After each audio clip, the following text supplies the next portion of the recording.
Welcome to Winning Mood, short, sharp, strongest SuperCoach and punting advice for the NRL week ahead. I'm Jacob Winn from the TryPod. He's Tim Moodie, the 2021 SuperCoach champion. We're live every single week to share as much as we can with each other and our audience, and we appreciate your feedback and your comments, and we always keep it under 20 minutes. Tim, we better start with just checking how you're doing, mate. Oh, mate, I've taken a hit, and that's off the field, mate. I've taken a big hit off the field. I've got the coronavirus, and it has whacked me around. Unfortunately, it's been a tough week for the Villi Army. Haven't been able to get down to training.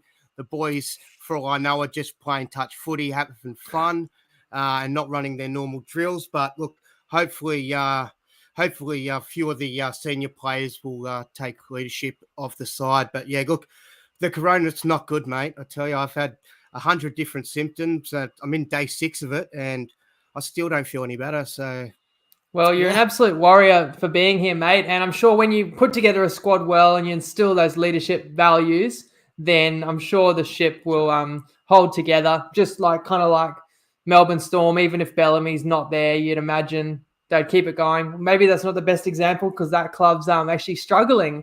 You wouldn't think so over the last couple of weeks. But so the corona just kicked in for you last week. What about on the field? How did you go with your SuperCoach side in round 11?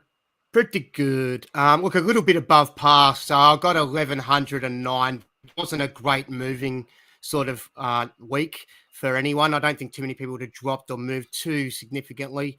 They may have gone down a fair bit in the ranks or up a fair bit in the ranks, but only really probably 50 to 100 points. So it's not a great deal of movement last week. I've moved up into 392nd.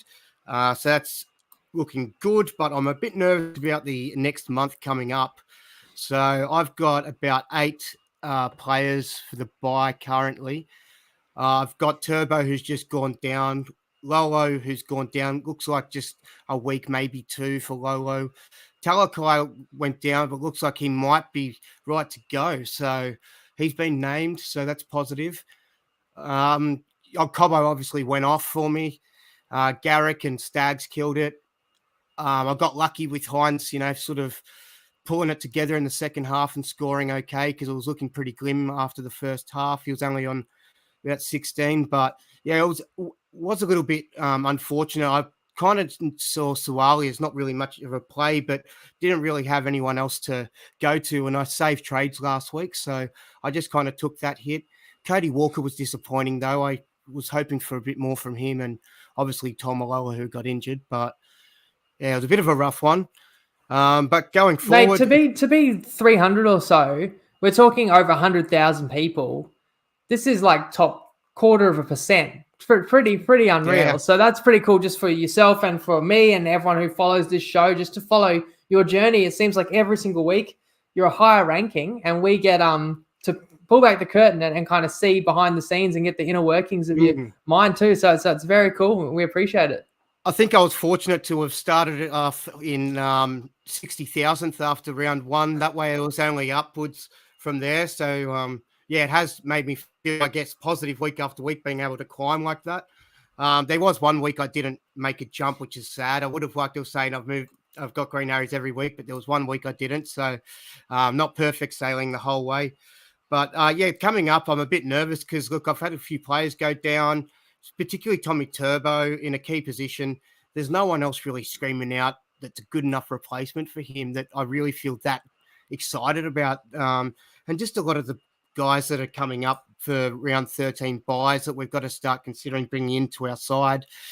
I don't love a lot of them, to be fair. So we're looking at I'm trying to think who the best fullback options are. Like, you've got Tedesco. Obviously Pappenhausen is on the pine as well. The corner. Yeah, he'll come back. Who else out there? Is there any other fullbacks? Like, obviously everyone's going to need a replacement for Turbo. So who's the next best scoring fullback that's out there? Yeah, I think what the popular thing is going to be to do is sell Turbo and move one of your centre wings that have got that dual flexibility in a fullback centre wing position down, because I don't think there is any next Gutherson? guy. No, and he doesn't play the bye. Or Dylan Edwards? No. Yeah, They just don't stuff the stat sheet as much. Yeah, look, Edwards, I've sort of been looking at a little bit myself, but it seems like his, ceiling's about a 90 at best, and he's more good for a 50. I'm kind of looking a little bit closer at him, but not this week because he's playing the Panthers. So I think maybe he might be a better look for next week. I'm kind of keen on him, but yeah, want to see how it goes this week. Also, I'll probably want to go back and have a look at his games throughout the year to see how he scored well as well.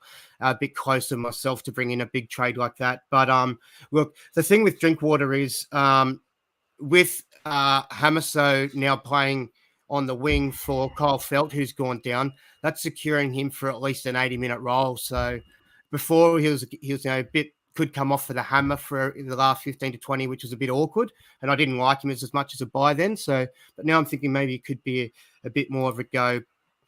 But yeah, so we're looking targeting. Will Kennedy is the only other one I'm thinking. Will Kennedy, or you're starting to go for a real flyer if you're going. I mean, how far away is Latrell? I guess he wouldn't be your option now. Other guys like Xavier Savage or Reece Walsh. A lot of these guys that kind of you mentioned, or Ruben Garrick, of course, the guy who's replacing Turbo and kicks goals as well, depending on how you think Manly's going to go.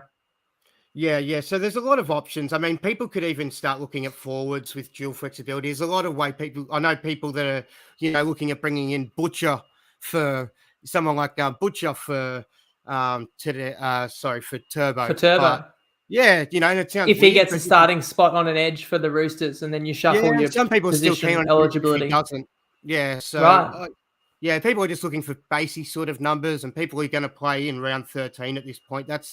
So when we are looking at people to target this week, I'm pretty strong on anyone that's 13, and I probably wouldn't look elsewhere. There's players like Ryan Madison who's killing it at the moment, and kind of would want to get him in, but I kind of think I can just wait till round 14 to sort of bring. You're saying Madison plays round 13? No, he doesn't. So that's why I'd sort of avoid him. Yeah, but he's killing it at the moment. He's like he could get picked for the Blues too. He could. So yeah, it's a little bit for me. This is a wait week. We can use 3 trades next week. We get an extra. It's not an extra trade added to our total numbers, but we can use 3 in total next week without having to use a boost. So that's handy. And if we do want to use a boost, we can actually use 4 trades in total next week. So I'm not really too sure exactly. None of them is jumping out as buy me, except for one particular guy, which we'll get to in the red light, green light. So I feel like you could be patient, assess this week, and then maybe jump next week and be aggressive in getting 3 or 4 players in next week for that round 13 numbers. I just feel that I remember last year I brought a few in, and it was this particular week that I brought them in, and then they got injured. I think Tohu Harris was one of them. And I was like, I'll just go early on him. And I know people are doing it this week with Tohu too. So I'd be a little bit cautious, especially because it's only his second game back. I'd wait a week and get him for 13 if he looks great again this week. So the issue is with New Zealand, they're all of a sudden down a couple of key middle forwards with Lodge departing and Fanua Blake. And the extent of that injury could have thrown a few people out. But just I feel like somebody else in that forward pack is going to have to start putting up bigger numbers. So I can understand the thinking there. Is there any other key topics that have been thrown around? I mean, you're very under the weather, so I'm not sure if you've been on any of your other big shows this week, but maybe you've listened. It sounds like viable fullbacks is a key topic, which we've talked about. I'm curious about who are the best hookers to have in the competition right now, because even Harry Grant, they're saying, has a little bit of an injury. Niggle, might not be playing this week. And he's got an Origin series ahead of him as well, which is extra risk and maybe extra game here or there. He doesn't play club. So Coruscant versus Cook, does it matter who gets the call up for the Blues with either of those options, or who have the best SuperCoach teams got as their number 9? I think Cook is the second best option for SuperCoach. He showed just the last couple of weeks he's pretty handy. He runs from dummy half and crazy. He's bringing it back, and I don't think he's as restricted under this year's Bunnies side. I think last year was just always about getting the ball to Cody when he wanted it, sort of thing. And I think he's got a bit more flexibility now. But look, the Bunnies don't look that great, but I don't think that really matters for him as a hooker. Other than that, I think players that maybe don't play hooker, like Ruben Cotter, might be a handy one. Also, the Cheese is getting down in price. Maybe he might be handy coming up for after round 13. I might have my eye on, those sorts of guys. Also, Starling's performing quite well, even though he's not getting bulk minutes. If you've already got him, he's quite handy. I'd just hold on to that. And Marnie? I'm off him. Just from you let me down at the start of the year. He's a backup to Harry for State of Origin, so he could get that. If you pick him up now, he could get that second game or first game. Who knows? So right. Yeah, so that's something I'd be wary of as well. But Api Coruscant, although I guess he's the next man up, probably second in line for the hooker spot. I assume and if it was my call, I would pick Coruscant. But that's not necessarily my prediction of what Freddie would do. But to me, it just makes so much sense. All the reps, all the key players, your 6, 7, 13, as well as some outside backs coming from Penrith, that combination, and it's a winning team, Coruscant. I don't know if his indiscretions in the camp last year factor in. I'm thinking about Cook's that the too. incumbent. I think Api Coruscant's thing last year with the off-field stuff around this time with Origin could sort of maybe factor into their mind, you know what I mean? And people, the fans remember that. And depends how you look at it with Cook. Like, his team made the grand final last year. So can you downgrade him this year because the Souths haven't gone as well? And they're obviously missing key guys. No Reynolds, no Wayne Bennett, no Latrell Mitchell, recently no Cam Murray. And Cook's still done all right in those games. So you can't blame the struggles all on him for sure. Appy, though. I wouldn't mind Appy. I mean, he's not exciting as much as Harry or a Cookie, but I wouldn't mind him for SuperCoach if I had to have a second option. But let's just see how we get through. Our Origin selections may factor into our next segment anyway. So why don't we jump into that, which is squad game. You ready to play red light, green light? Let's do it, man. All right, so this week I've got in the red light Turbo. He's out for the year. It's really sad for SuperCoach. It's really sad for the NRL. It's great to watch him week after week. So sadly, we're going to have to move him on. And who to? Look, maybe temporarily just move one of your center wings in and get in the likes of one of my green lights this week is Karaz. Feels really weird going from a Turbo and, absolute Daily M champion last year into a, 3-game rookie in Karaz, but that guy's looked pretty good. I've been trying to find. Who knows how good he could be too? He's ultra talented and fun to watch. Yeah, I've been trying to find reasons not to do it because he's 25,000 people are bringing him in this week, so I always try avoid those sometimes when they're not necessarily slam dunks. But this guy, he's got a minus 83 BE, so he's going to grow a lot of cash. And I was just watching his highlights back from the last couple of games he's played. He's actually looking great. Like, he's tackle busting, he's offloading, he's doing individual brilliant sort of things. Yeah, he's got these feet that reminds me of a young Roger Tuivasa-Sheck. I'm excited by him. So even though he's in a doggy side, I think you just have to do it.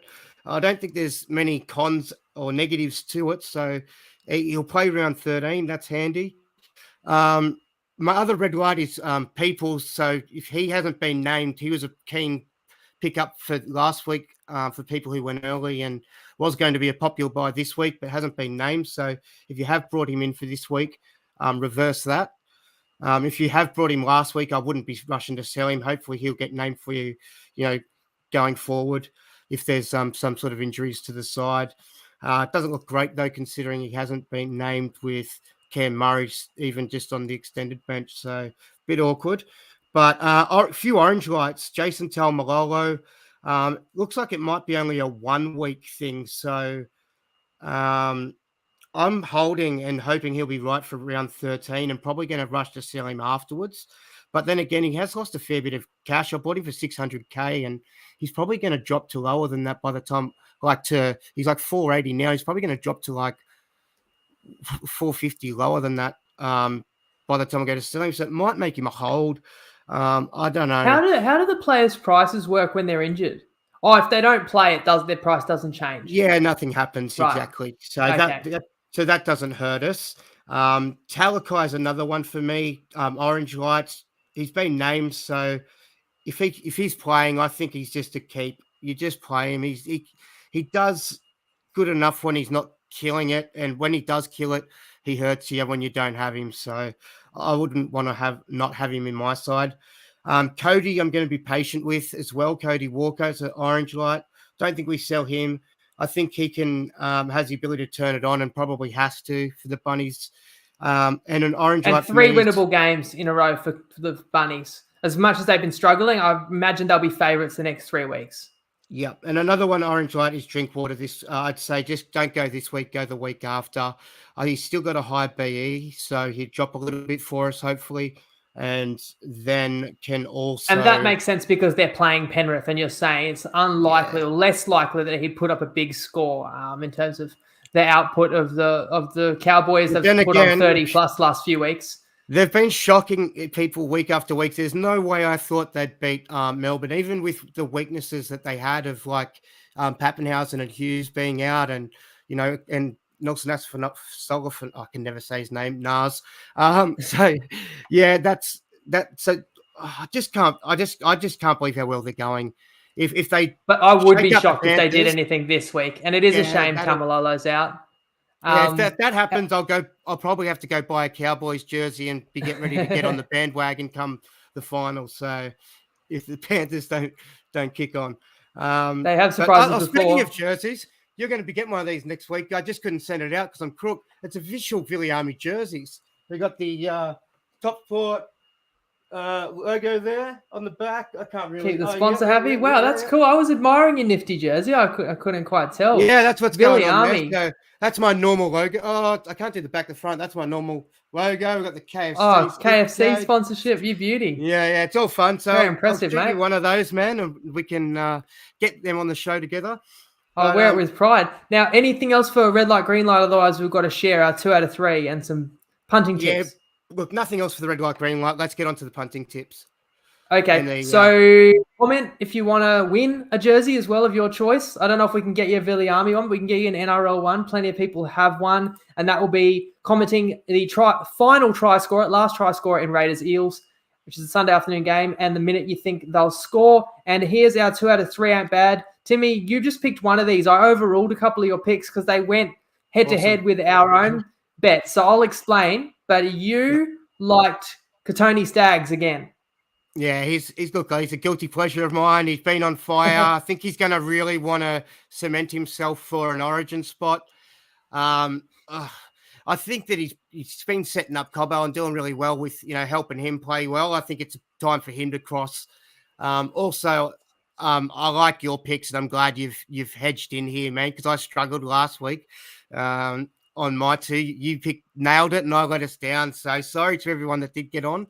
It was a tough one. Mate, even like last week, we picked Staggs. He had a great game, and he was in a lot of moments, and unfortunately come up with a couple of assists and some try savers, but didn't score.